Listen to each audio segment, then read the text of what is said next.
Bien, Orlando, ¿cómo estás? Aquí estamos en este tercer capítulo ya. Cuéntame, ¿cómo estás ahí? Todo bien, Alan, acá esperando que puedas comenzar.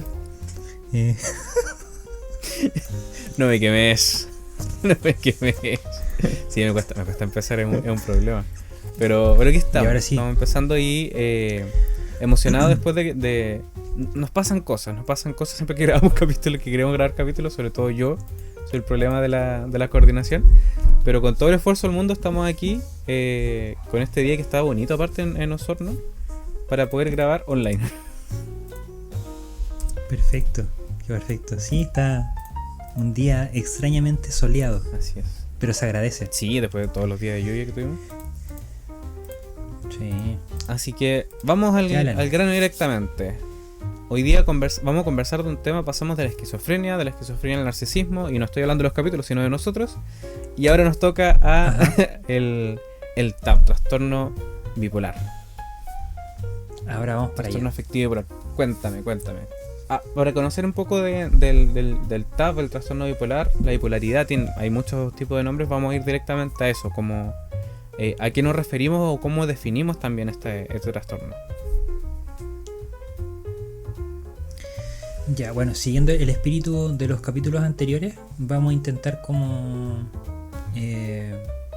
hablar algunas cosas generales para que nos permitan dialogar, porque además igual tenemos subtipos de TAB, como TAB 1, TAB 2, TAB mixto, etc. Pero hablemos de una globalidad, y esa globalidad es que el trastorno afectivo bipolar es un problema de salud mental que cursa con episodios de ánimo elevado, hipomanía o manía, y que alterna con episodios depresivos. Entonces es un trastorno del ánimo que tiene esa característica. Claro. Tiene que ver con esto mismo, con la fluctuación elevada o disminuida del ánimo. Exacto. Bueno, ahí también... Porque habitualmente... Dale. No, que habitualmente hay mucha conciencia respecto a lo que son los episodios depresivos, la depresión, que ahí es claro porque solamente predomina el ánimo bajo. Pero es menos habitual observar el ánimo alto o expansivo con ese tipo de características. Ya, algo me ibas a decir tú, justo. Sí, no, que justamente agregando como un datito ahí, cuando hablamos del trastorno bipolar, como desde el principio, tiene muchos nombres, como muchas formas de referirnos al trastorno bipolar. Está el trastorno afectivo bipolar, trastorno bipolar, la bipolaridad. Son todos como formas de definirnos lo mismo. Pero tú dijiste un buen dato, que esto se va complejizando porque tiene diferentes categorías. Pero antes de ir como un poco a los síntomas, un datito que tenía aquí guardadito también es que en cuanto a la prevalencia que tiene el TAB a nivel mundial, es que después de la pandemia pasó de un 0,5 a un 2 a 3% en población mundial del trastorno bipolar. Un aumento que igual es caleta, hablamos de casi un porcentaje importante de la población, así que sí que son trastornos que es un trastorno llamativo, es un trastorno como que parte nuevamente, que vamos también a entrar un poquito en esa conversación, que tiene muchos mitos alrededor. Exactamente. Entonces, pero los mitos dejémoslo a lo último. Así es, como colocando como un poquito de spoiler. Eso. Vamos a los síntomas, hablando. Cuéntame cuáles son los principales síntomas que nos podemos encontrar cuando hablamos del trastorno afectivo bipolar. Bueno, nosotros acá lo característico es que tiene que haber a lo menos un episodio de hipomanía o manía, o sea, la expansión del ánimo, donde las personas reportan mayor energía de lo habitual, no es explicado por el contexto, sino que en realidad las personas refieren que trabajé todo el día y llegué y no pude dormir durante horas, o dormí muy poco y en la noche tenía ganas de salir, de hacer más actividades. Reportan un aumento de energía y de actividades que son poco usuales en su rutina y que no harían bajo otra condición. Claro. ¿Por qué? Porque igual de repente se exponen a situaciones riesgosas, como hacer actividades que colocan en riesgo su seguridad personal. Por ejemplo, una persona que es muy ordenada con sus finanzas familiares o personales, y en este ánimo expansivo va y lo apuesta gran parte de su sueldo. O gasta la plata en cosas que en el pasado nunca había gastado. Entonces, acá lo que lo aleja de una energía saludable, una energía normal, es ese exceso que está acompañado de consecuencias negativas, y es muy marcado. Claro, y aparte está esa dificultad también como para regularlo o atajarlo en el momento. Es literalmente el impulso de hacer cosas, como tú decías, como en la noche levantarme, ordenar todo, limpiar todo, hacer aseo, como no poder dormir por esa explosión interna de energía, comprarse un auto sin tener licencia, apostar, estar como hacer como cosas que son generalmente no son propias de la persona, o no hay un antecedente que te dé indicios de que va a ser esa cosa que en general como escapa de la norma. Exacto. Y en la fase maníaca, que es más grave, porque ahí los pacientes pueden requerir hospitalizaciones, pueden estar acompañados también de síntomas psicóticos, y algunas veces se confunde el episodio maníaco con una persona que tenga esquizofrenia, por ejemplo. Pero cuando se compensa el ánimo, los síntomas psicóticos desaparecen. Entonces, igual lo hemos conversado en otras oportunidades, que como un síntoma o algunos síntomas están presentes en distintos cuadros clínicos, es necesario hacer estudios completos para poder diferenciar. Claro. Ahora, en cualquier caso, en una fase así de grave, por supuesto que más que ponerse a pensar qué tiene la persona, hay que ir a un centro a pedir ayuda. Como tú dices, estos síntomas psicóticos, tenemos varias representaciones de eso. De hecho, yo creo, como por lo menos lo que me he topado en la clínica también, ahí también te voy a pedir un poquito también de tu experiencia.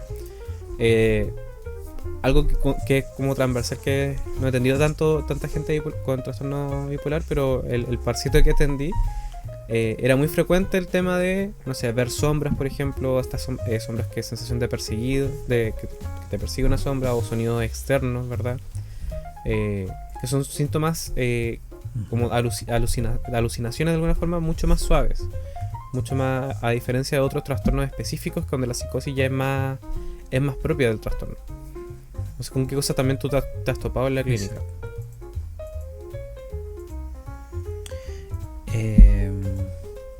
A ver, es que yo pienso, por ejemplo, en las comorbilidades, donde es difícil diferenciar, porque cuando comienzan a presentarse esos fenómenos que tú mencionas, hay que hacer la diferencia diagnóstica entre trastorno afectivo bipolar y psicosis. Claro.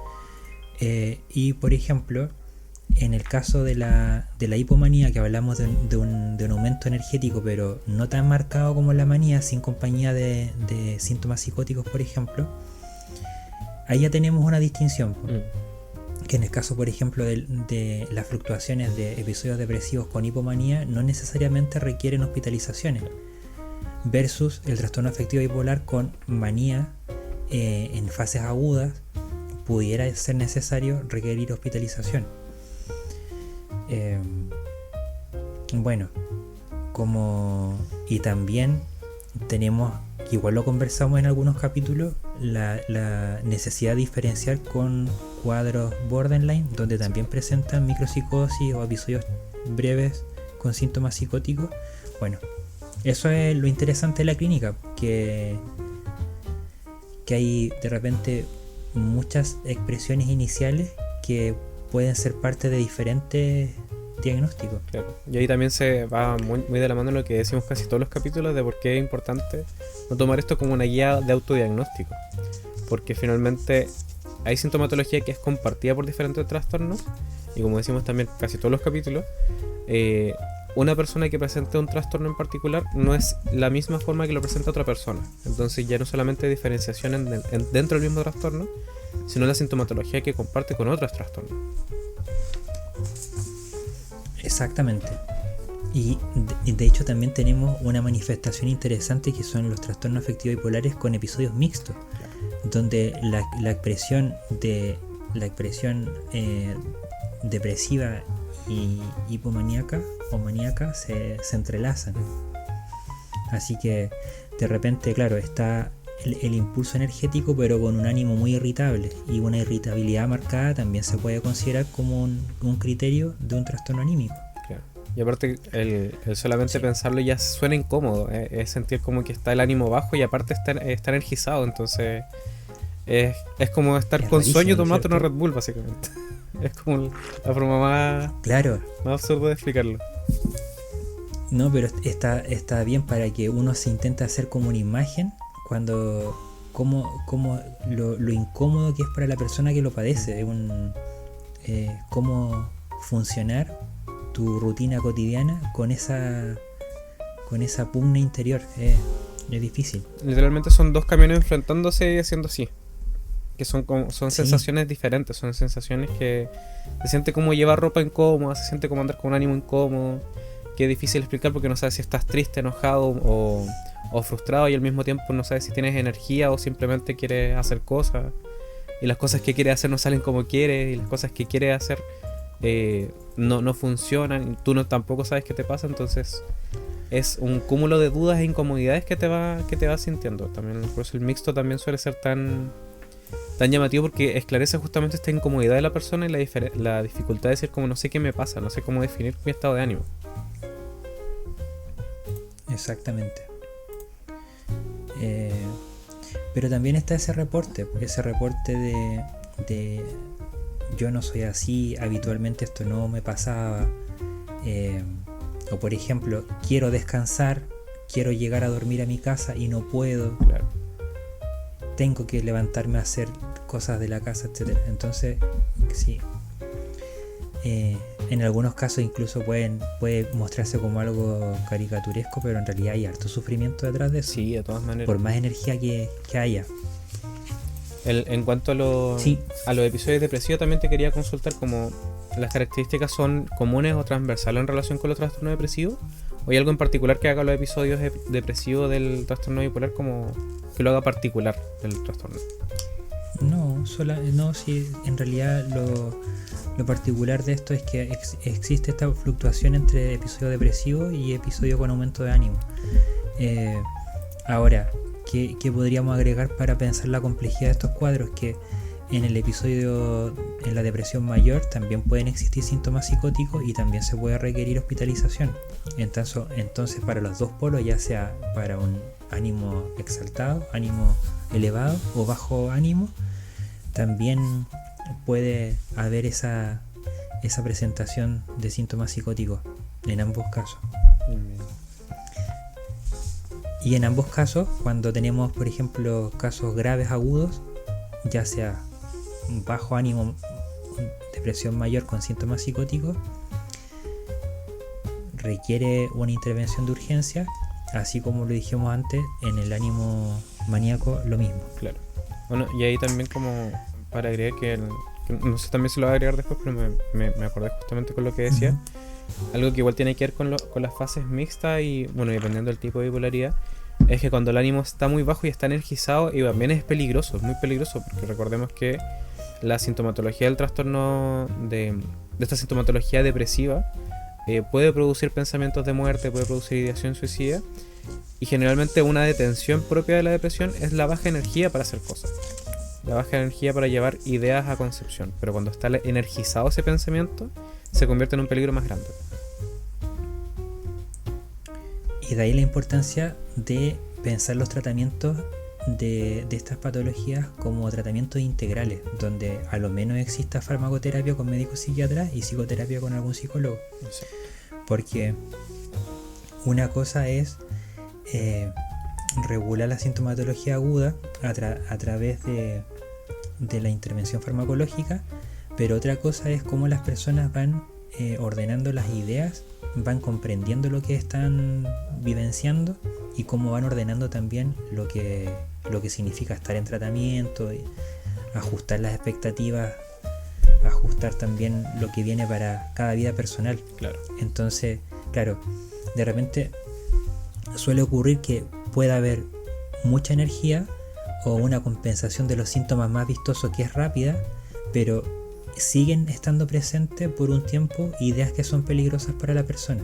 Y eso es importante poder expresarlo, desglosarlo en un proceso psicoterapéutico, Entonces, a mí siempre me preguntan, ¿psicoterapia o farmacoterapia? Depende del caso, pero siempre a mayor gravedad es mucho más recomendable que exista a lo menos esos dos áreas de tratamiento, Sí. complementarios, no son opuestos. De hecho, es súper buena información la que das, porque algo que también suele ser muy común, no, el trastorno se complejizó, vamos a pasar al trastorno farmacológico. Pero eso no significa que el trastorno psicológico se deje de lado o se abandone, al contrario, lo que se busca es la complementación para que esta sintomatología que está tratando químicamente el fármaco, también la persona sea capaz de poder regular en cierto porcentaje también. Que ahí va un poco la adquisición de herramientas para poder regular el estado anímico, para poder regular también todo lo que tiene que ver con la adquisición de rutinas también, justamente con el trastorno bipolar, la adquisición de habilidades específicas para identificar los episodios. Todo eso también va muy de la mano con el tratamiento psicológico, que nunca deja de lado lo psiquiátrico, y lo psiquiátrico tampoco nunca debe dejar de lado lo psicológico. Exacto, sí, completamente de acuerdo. De hecho, el hecho de que exista, por ejemplo, una estabilización del ánimo o de la angustia predispone a que una persona esté en mejores condiciones para hablar lo que piensa, siente y lo que hace, y examinarlo y dirigirlo con mejor forma. Y por otra parte, la psicoterapia permite ordenar a la persona como sus ideas, sus afectos y comportamientos, y dentro de esa expresión y orden permite también cuidar que se siga adecuadamente el tratamiento farmacológico. Entonces, de verdad que lo más indicado en este caso en particular es a lo menos contar con farmacoterapia y psicoterapia. La complementación es lo mejor. Sí. Bien, para ir avanzando también preguntarte, Orlando, bueno, ya habíamos conversado un poquito de eso, pero para ir un poquito más al grano en cuanto a los criterios y los tipos de bipolaridad, ¿a qué nos referimos también con eso?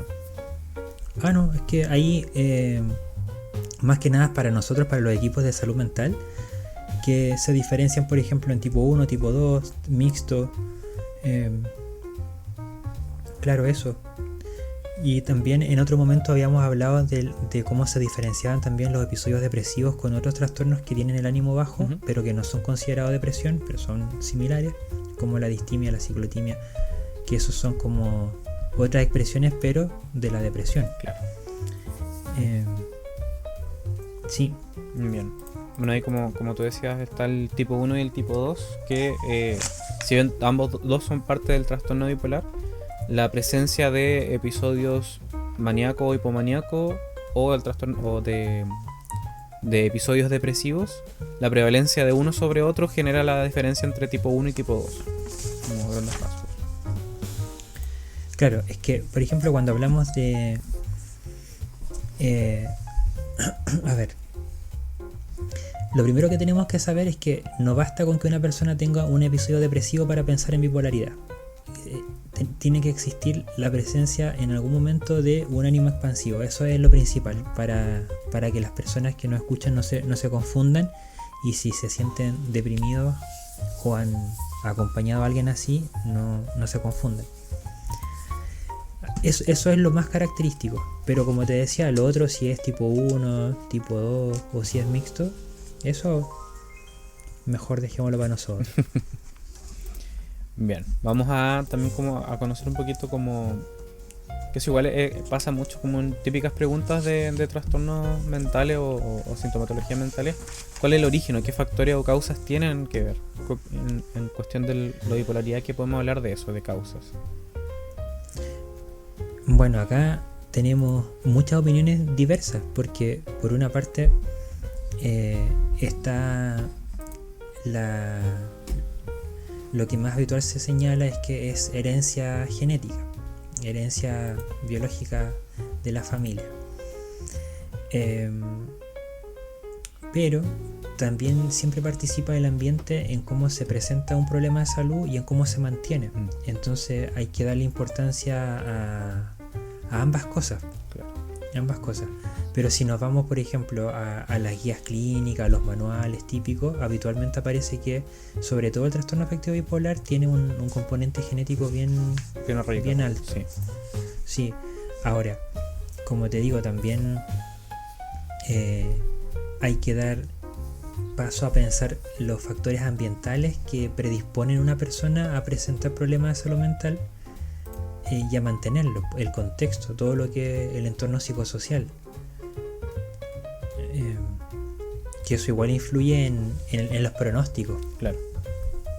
Exacto, porque como lo dijimos antes, este tipo de problemas de salud mental no es suficiente con colocar la atención en la biología, en el cuerpo, sino que hay que considerar lo psicológico, lo social, lo contextual, etcétera, etcétera. Claro. Bueno, y como tú dices, hay un factor genético, hay factores ambientales, hay muchos factores ambientales también, como diferentes cosas a lo largo de la vida pueden generar diferentes rasgos, diferentes características propias en la personalidad y propias también en la salud mental de la persona.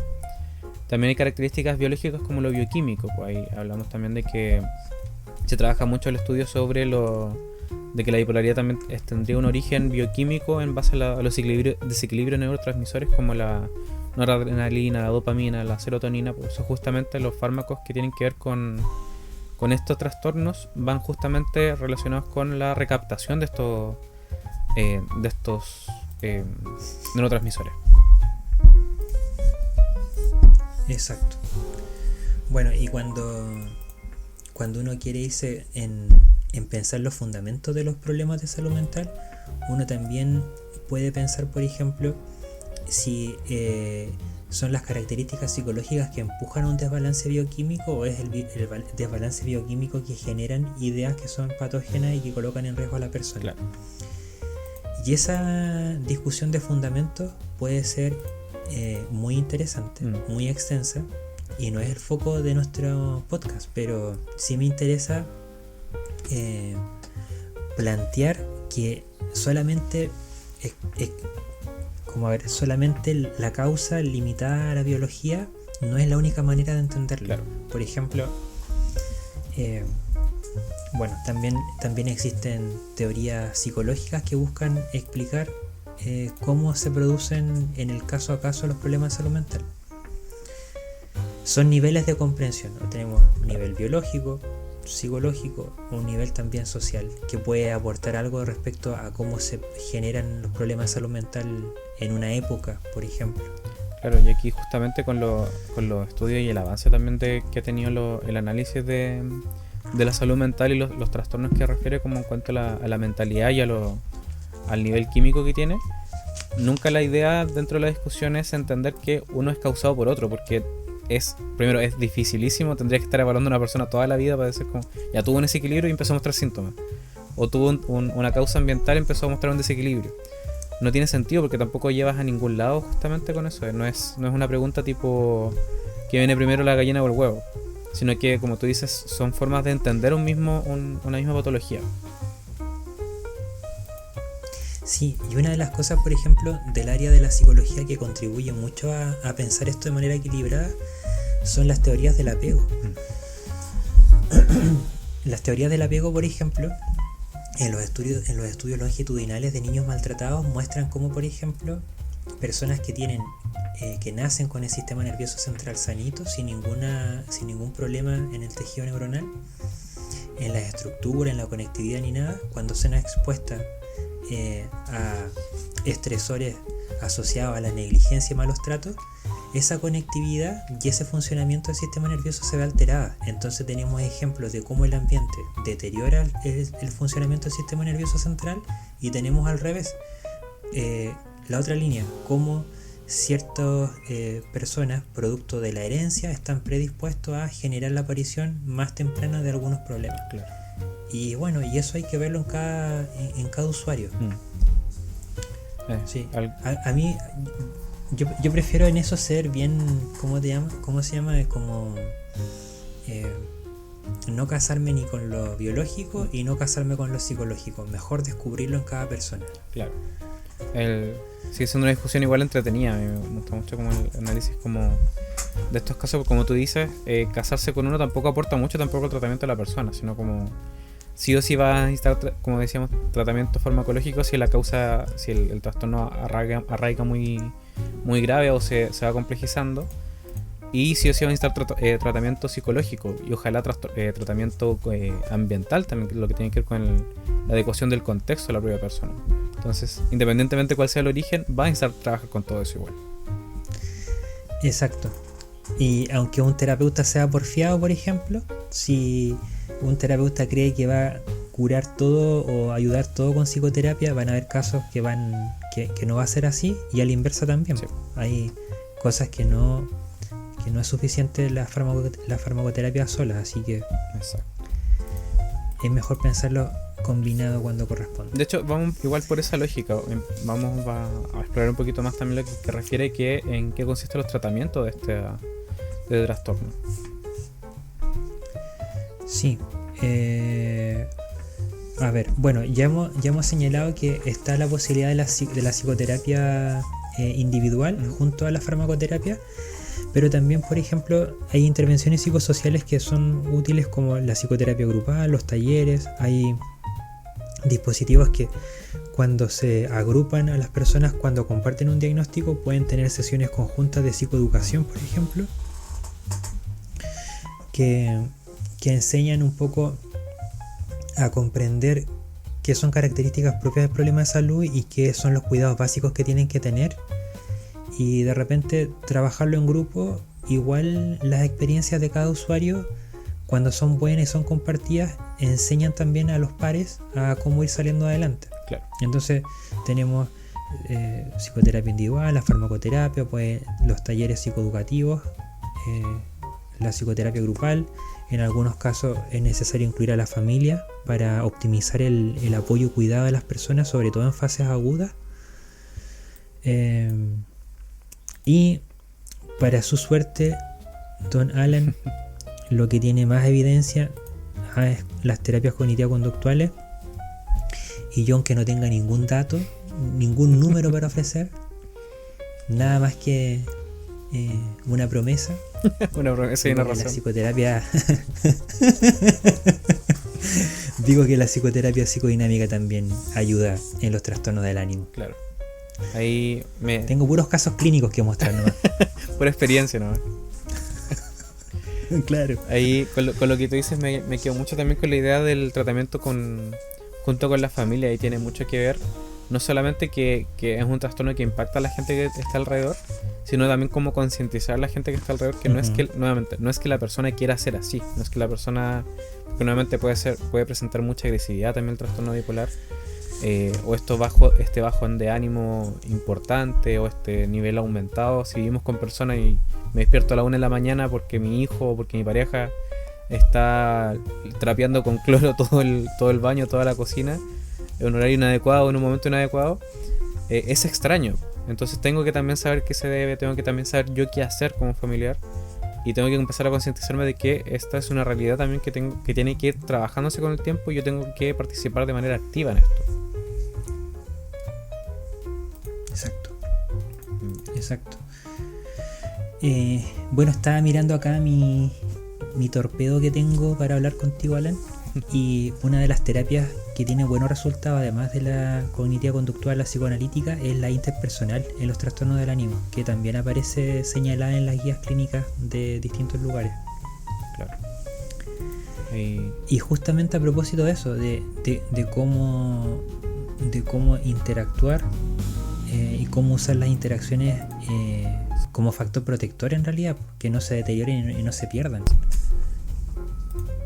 Pero aparte que es como veníamos diciendo, es un trastorno que una vez que empieza a agudizarse, empieza a generar mucho impacto alrededor. Entonces la gente también, como amigos, familia, puede empezar a tomar lejanía, empezar a ver como actitudes negativas de esta persona, sin entender que hay una sintomatología de base, que hay un trastorno de base. Pues igual es importante entender como los patrones de comportamiento, el establecimiento de rutinas, el conocimiento. Pues igual entra mucho la importancia de la psicoeducación dentro de cualquier tratamiento sobre el propio trastorno, porque si sabemos lo que nos pasa, también sabemos cómo informar, sabemos qué hacer. El conocimiento en salud mental es poder en ese caso. Claro, es que sobre todo igual para que se tengan expectativas realistas de cómo se progresa, de cómo se avanza en el tratamiento. De repente hay ideas que son expectativas muy elevadas respecto al tiempo, de que no, en una semana más ya estamos, y no es tan así. Exacto. De hecho, bueno, siguiendo un poquito, avanzar también como a otro punto en relación como a los aportes también al seguimiento, rehabilitación, pero me gustaría saber también como el aporte propio de la psicoterapia. Ya hablamos como que en general, mientras estamos hablando de un trastorno bipolar leve, podríamos decir, o que está recién empezando o formándose o viendo esta sintomatología, podemos empezar con tratamiento psicológico solo, pero una vez que empecemos a ver complejidades o que empecemos a ver también como truncado el propio trabajo psicológico, tenemos que empezar a apoyarnos con psicofarmacología. Pero sí me gustaría saber cuáles son los aportes propios de la psicoterapia. A ver, primero, aumentar el grado de conciencia de problemas de salud mental. Mejorar la identificación a tiempo de cuando la persona con este problema de salud se agrava, como no esperar que esté en una situación grave para pedir ayuda. Bueno, promover el cumplimiento terapéutico de no solo la psicoterapia, sino de las otras líneas de intervención. Bueno, facilitar el manejo del estrés, evitar el abuso de sustancias, porque claro, cualquier tratamiento farmacológico que tenga interacción con un consumo de alcohol o consumo de otras drogas, en realidad va a limitar el efecto terapéutico del tratamiento, entonces no es la mejor idea. ¿Qué otra cosa más podría hacer? Bueno, es que ¿sabéis qué, Alan? Son muchos. Favorablemente es un listado bien grande. Yo creo que, a ver, si lo pienso, primero, porque tú lo puedes complementar desde el enfoque cognitivo-conductual, yo te digo desde el enfoque psicoterapéutico que manejo. Por ejemplo, primero es ganar conciencia y comprensión del problema de salud mental que se tiene. Comprender qué favorece la expresión de mayor gravedad, la mantención, reconocer por qué es un problema de salud y no es normal, no es una ventaja tener esta variabilidad anímica. Y lo otro, también colocar atención a los factores de riesgo que pueden empeorar o mantener la enfermedad o el problema de salud mental. Y dentro de eso entra el área interpersonal. Cómo se puede cuidar y transformar eso como un factor protector y no sumar nuevos conflictos que deterioren vínculos significativos que en realidad puedan afectar más la salud mental de la persona. Y bueno, en la medida en que existe un progreso en esto, generalmente está acompañado con menos ansiedad, menos angustia, más seguridad y mayor estabilidad y regulación emocional. Entonces, si bien la psicoterapia psicodinámica no va de manera directa a luchar contra los síntomas, sí se pega una vuelta que tiene efectos terapéuticos en las personas. Claro. Ya, pero igual me gustaría que tú nos cuentes y nos compartas un poco el aporte particular de la terapia cognitivo-conductual en los trastornos del ánimo. Pensémoslo de manera global. Claro. Ahí justamente en cuanto a los trastornos del ánimo, el factor que tiene, y por eso también como hay tanto estudio relacionado con la TCC, es la estructuración. Tiene que ver con la generación de rutinas, con la concientización, con el generar estos chips como ya, me está pasando esto y generalmente cuando me pasa esto es porque estoy teniendo un episodio de tal tipo. ¿Qué tengo que hacer? Como planeación en ya, ocurre esto, tengo que avisarle a tal persona, tengo que empezar a hacer tal ejercicio. Esta como adquisición de rutinas como para poder acompañar, como mismo que tú decías, la sintomatología depresiva, la sintomatología ansiosa, que es parte también de esto. Y nuevamente como entender que cada cosa que nosotros hacemos tiene que tener algo de base. No solamente saber qué nos ocurre, sino saber qué podemos hacer y qué cosas también no podemos hacer. Saber cuándo tenemos que decir como ya, aquí ya es un parteagua y tengo que ir a urgencias, tengo que llamar a una persona que me acompañe. Que esos son factores súper importantes que finalmente, por mucho que trabajemos, no vamos a quitar el trastorno de base, pero sí podemos trabajar para que la sintomatología sea lo más adaptativa posible. Ya, una de las cosas que es muy interesante que acabas de decir, que me gusta mucho enfatizar, es cómo el manejo de la rutina, cuidando ciertos hábitos y espacios que son claves, pueden ayudar a agravar un problema de salud o mejorarlo. Exacto. Entonces, eso que tú planteas como de la importancia de la rutina con, qué sé yo, horario de sueño, comida, ejercicios, si tú lo ordenas bien, puede ser algo que ayude mucho. Exacto. Sí. Bien. Bueno, Ya pues, Alan, ¿qué nos queda? bueno, quería mencionar, de hecho, antes de ir a los últimos puntitos, algunos mitos típicos que aparecen, que también he escuchado tanto en sesión como fuera. No sé si se escucha, pero hay como un desfile de camiones afuera y que se escuchan los motores brígidos. No, ¿No se escucha? Ah, ya. por suerte no. Por suerte no. Súper perseguido con eso, pero ya. Bueno, yo creo que el mito más común, y que he escuchado probablemente hasta hoy en día, como no, esta persona es súper bipolar. Referencia a una persona que cambia de estado de ánimo de manera muy muy rápida, de manera muy continua, como estas fluctuaciones de hoy estáis súper contento recién y ahora estáis enojado. Uy, qué bipolar eres. Es un comentario también que, bueno, nuevamente, típico que sale igual en cada capítulo, esta utilización de nombres de síntomas o trastornos para como ataque o como etiqueta. Pero aparte tiene una característica muy del desconocimiento. Hay mucha gente que siente que dice que a sí mismo que es bipolar por tener estas variaciones, sin saber lo que se refiere también. Por eso igual es importante entender que la bipolaridad no significa que una persona tenga fluctuaciones inmediatas. Estas fluctuaciones pueden durar semanas, pueden durar meses de hecho, y recién ahí tener bajones, recién ahí tener elevaciones del ánimo. No son cosas del segundo, no son cosas de minuto a minuto. Exacto. ¿Qué más? Otra cosa que igual he escuchado, yo creo que me sorprendió las veces que lo he escuchado, que es ni los niños ni los adolescentes pueden tener trastorno bipolar. Eso de hecho se lo escuché a un colega hace tiempo. Y la realidad es que no necesariamente. Nosotros empezamos a ver sintomatología desde los 13, 15 años en adelante. Empieza como de la adolescencia, cuando empieza como este conocimiento propio de la propia personalidad que va como el reconocimiento, la independencia, todo lo que tiene que ver con eso. Empezamos a notar mucho más la sintomatología. Entonces de la adolescencia ya podemos empezar a evaluar propiamente qué es un trastorno bipolar. Ante la infancia podemos dudar un poco más. Hay estudios que tienen que ver justamente con identificar estas características en la infancia, pero hasta hoy en día sabemos que de la adolescencia en adelante podemos hablar de que existe el trastorno. Sí, en la adolescencia incluso ya hay paper y guías clínicas sobre manejo de TAP. Así es. ¿Y qué más? Bueno, ¿qué otro? Tenía otra anotado aquí. Dale nomás. Esta es la última que tenía anotado. Que igual la había escuchado un par de veces, que es la gente con bipolaridad es peligrosa. Yo creo que nuevamente, como es parte de todos los trastornos que tienen que ver con ánimo elevado, yo creo que son más peligrosos para sí mismos que para otros en general. El trastorno bipolar tiene esa característica que es como nuevamente los pensamientos relacionados con lo depresivo y esta elevación de ánimo puede generar que tenga más deudas, que hagan algo en contra suya, pero no necesariamente son un peligro para la sociedad, son peligrosos para sí mismos. Por eso el tratamiento va justamente en trabajar rutinas de autocuidado, trabajar rutinas de manejo del estado de ánimo, de si identificamos ideas impulsivas, saber cómo regularlas. Pero no generalmente no escuchamos o no solemos escuchar un trastorno bipolar, una persona con trastorno bipolar que haya conduciendo un tanque. No suele ser cosas tan comunes tampoco que veamos un efecto, un impacto, una amenaza a la sociedad. Ojalá que eso no pasara. No, sería raro también.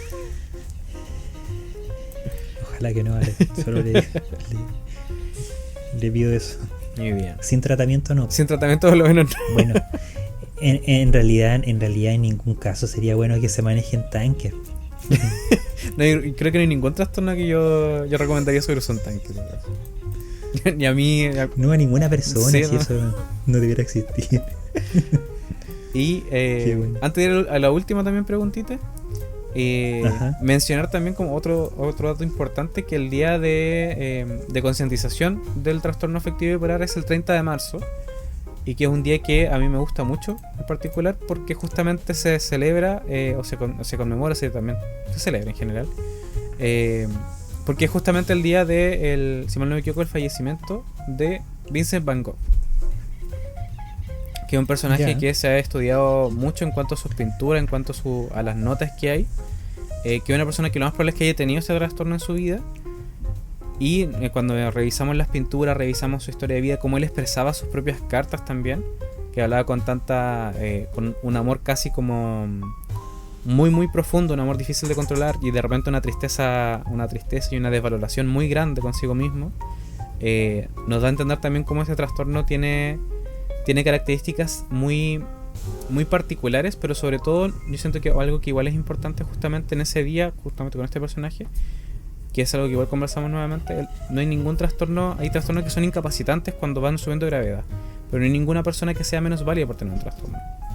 Que los trastornos en por sí son trastornos, son características propias que ocurren en nuestra salud mental, ocurren en nuestra química, ocurren en nuestro contexto, que no tampoco definen que nosotros seamos de una u otra forma. Son etiquetas que nosotros ocupamos en la clínica, pero no que deberíamos ocupar como en forma humana. A ver si te sigo bien, Alan. El mensaje es que somos más que un problema de salud, ¿no es cierto? Así es. Claro, porque existen talentos, virtudes, capacidades con o sin algún problema de salud mental. Exacto. Que incluso recuerdo que Carl Jasper tiene un libro que se llama Genio y Locura, algo así. Que bueno, hemos tenido de repente figuras que traspasan épocas con sus aportes en ciencia, arte, filosofía, y han tenido algún problema de salud mental, pero no por eso han dejado un legado al resto de las generaciones. Así que tener un problema de salud mental no es equivalente a pensar como que anula todos los otros elementos que te hacen humano. Exacto. Justamente Exacto. Tiene que ver con eso, con el tema de cada uno puede construir su vida no solamente por lo que uno tenga, o por el trastorno que padezca, o la sintomatología que presente. Somos mucho más que eso también. Bien, Ale, buen mensaje. Bien, ¿algo más que quisieras agregar o que quisieras como para que pudiéramos conversar para poder terminar? A ver, no, yo creo que solamente dejar invitadas a las personas al siguiente capítulo. Creo que hablamos harto, dijimos todo lo que era central en este capítulo. Yes. Hablamos de características propias del trastorno, hablamos del tratamiento en sus distintas componentes del tratamiento, hablamos sobre mitos, hablamos un poquito de la terapia cognitivo-conductual, un poquito de psicoterapia de orientación psicoanalítica. Y ahora cuéntanos qué tienes preparado para la próxima entrega. El próximo capítulo, si mal no me equivoco, toca al trastorno obsesivo compulsivo. Bueno, espero que lo hagas con detalle, que seas pulcro y que te quede. Lo voy a escribir 3 veces antes de enviarlo, bueno. así que ahí Por los mínimo. vamos a estar conversando de eso el próximo capítulo. Con la misma lógica también, como a modo de concientizar. Nuevamente ninguno de estos capítulos hay idea de autodiagnosticarse. Nuevamente la invitación, si es que te sientes demasiado identificado con lo que estamos conversando, no te pongas nombre tú, acude a un profesional, habla con gente de confianza, y de ahí recién empecemos a analizar qué podemos hacer desde la concientización, desde la experiencia, desde la ciencia, de los estudios, del trabajo profesional, y tratar de vivir la vida con la mayor normalidad posible también. Muy bien, todos invitados entonces. Ya, Alan, un abrazo, que estés muy bien. Un abrazo. Hasta la próxima. Nos vemos en el próximo capítulo. Chau, chau.